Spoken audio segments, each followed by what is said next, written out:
is still on a tear. It actually crossed over into record territory last night, moving closer to that $8,000 mark. Put it in perspective here.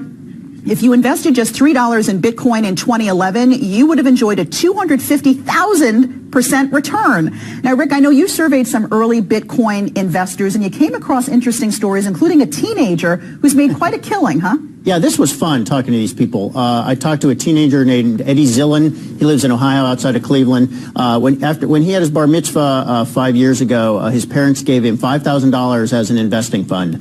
And they thought he's a smart kid, he's a serious kid. They thought he'd start dabbling in the stock market. Instead, he started investigating the blockchain, and he's made investments in Bitcoin and Ethereum and some other things like that. He put in some of his own money he earned from summer jobs and stuff like that. So from a $12,000 principal, he's got well over $500,000 now in cryptocurrency accounts. He just started a company which does advising on crypto investing and things like that. And he's 18? And he's 18 years old. Oh my. Why are we seeing such explosive growth? Because of course there's talk that, hey, look, this is just a bubble. Because this came from nothing, and it might be the next big thing. It might be the next internet, or it might not. But at the moment, cryptocurrencies, and we're talking about Bitcoin, Ethereum, Litecoin, there's some others. Dan Roberts is really our sort of in-house expert on the technology here.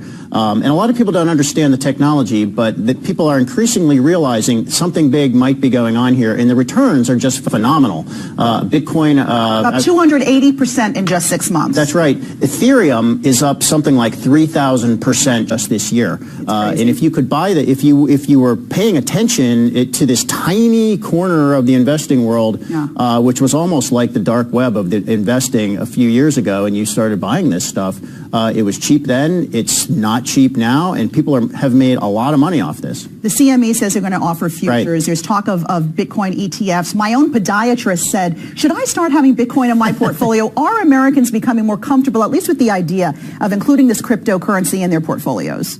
Some are. Now, we did a survey on this, and most people still, this is the investor audience we have at Yahoo Finance. Most of that audience still does not own Bitcoin. We found a minority saying if they don't own it, yes, they plan to buy some. About 35%. I'm thinking about buying some. I think this is still not well understood, but people just see an asset or a something. No one even knows what it is. Is it an asset? Is it a currency? Not entirely clear, but they see something that's just going soaring in value, and they want in. They want a piece and of it. If they do get in, I mean, that will happen. At some level, it is happening, and that in itself will push the value higher just because there'll be more demand for it.